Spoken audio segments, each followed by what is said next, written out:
You know, the old days weren't necessarily better, but they were the beginning, and I sure do remember those days fine.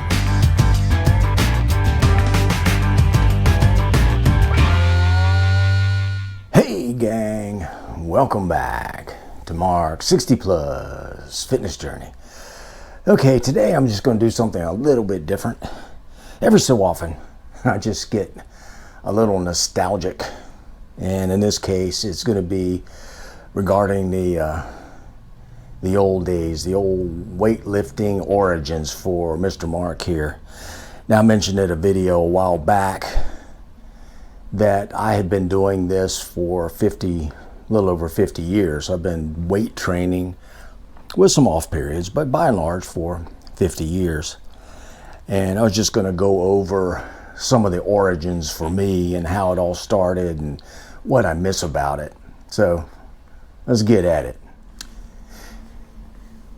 Well, you know, when I was a kid, I got Sports Illustrated. I had a subscription. I got a Sports Illustrated every week.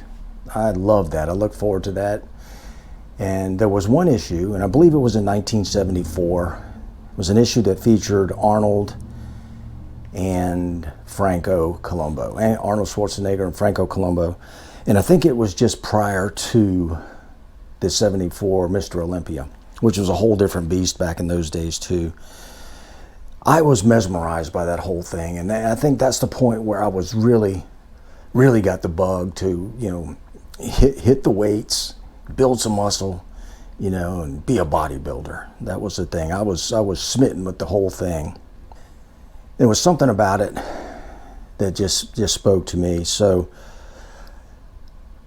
I've talked about this before too. I got a 110-pound Sears and Roebuck cement plastic coated weight set, and that turned the tide for me. Now, it was very rudimentary at best. When I first got that weight set, it was 110 pounds, as I said, and I didn't even have a bench. I think, as a matter of fact, I know I used a picnic table bench for a bench, and eventually got a bench somewhat akin to this. I don't have any pictures of that, but I wish I did. You know, that's the other thing. Back in the 70s, mid-70s, we didn't carry around cameras with us everywhere we went. There wasn't video documentation of everything we did, so I don't have anything that shows any of my early weightlifting endeavors. It would be really cool to share that with you, but I'd like to see it. I don't have it.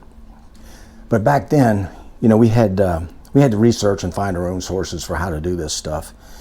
And short of magazines and finding books that could, you know, show us what to do, that was all we had. We didn't have the internet. We didn't have YouTube where we could go and research a million different workout programs.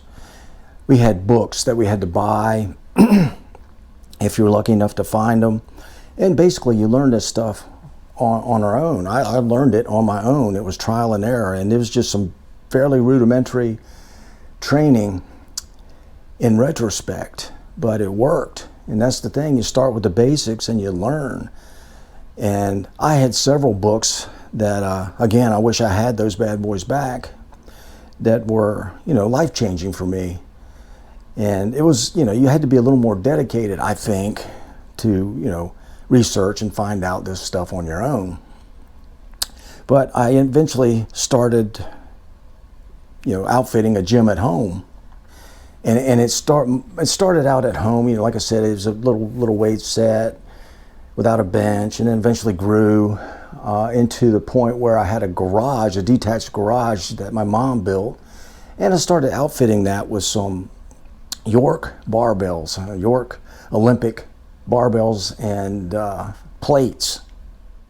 And that garage gym turned out to be a pretty substantial, at least for me, place to work out.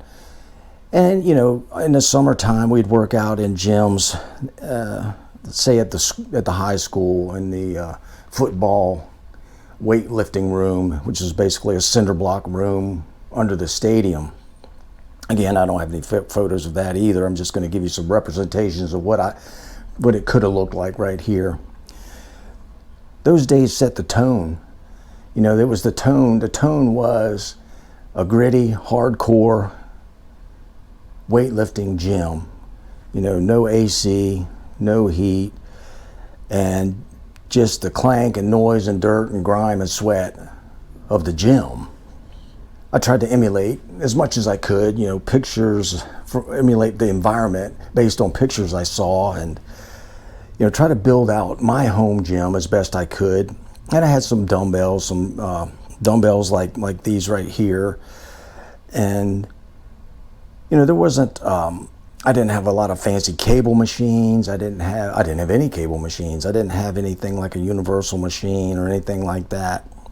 I was just working out at home, doing squats and barbell work. And I did have some dumbbells that I was working with, and that stuff worked great. And I was happy as a pig in slop, as my mom used to say. You know, and as I remember it, it was expensive. You know, at the time I was a kid, and I, you know, just started my real first career, and I didn't have a whole lot of extra money, but what I had, I was spending on weights. I was trying to put together an epic home gym, and I wish I had it back. I really do. I miss that thing. But we've got modern gyms, and they're cushy and climate controlled, and they have everything I need, plus some. They have something for everybody. That's the way a box gym is. You know, it's built for the common denominator, for everybody. Now there's some warehouse gyms around that are a little bit different, built for like strength training, powerlifting, and things like that. But those, I guess, I'd like to gravitate towards a little bit more, and I might find some, you know, just to get into that more gritty environment. But that equipment, that noise, the beginnings of all this, the actual feeling of actually working out and building muscle and seeing some results, it was epic, and it was life-changing for me. And here it is, 50 years later, and I'm still at it. Like I said, I've had some you know, pretty epic off periods, but thank goodness the body remembers, and I've always been able to get back to it. And I've been on an 8.5-year streak now. It's awesome, and I want to go on another 25-year streak. I want to continue it. This is just what I do. This is part of my personality now, and I do sometimes get nostalgic for the old days.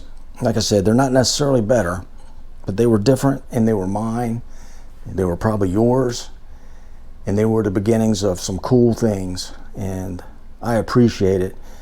And if you're new to this game and you're young, just think about that for a minute, about how ubiquitous all the information that you need is. It's at your hand. Everything you need is at your hand. And most people have access to gyms very readily. I didn't when I was growing up. I mean, when I was growing up, there was no gold gyms around. You had to put your stuff together or work out in a high school gym.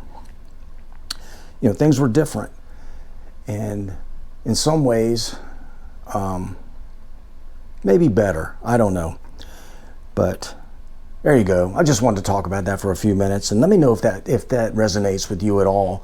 And I'd like to hear, especially if you've been in the game for a long time, if you started in the 70s or early 80s or maybe even the 60s, let me know what you think about today's gym environment versus the old school vintage gym environment. All right, there it is. I just wanted to have some fun with that. Thank you for being here. And if you would, hit that like button, share this with your friends. And if you haven't already, please consider clicking that subscribe button if you like content like this, 'cause there's more to follow. Love to have you here. And with that, I'll say, till next time, go get 'em. Mark out.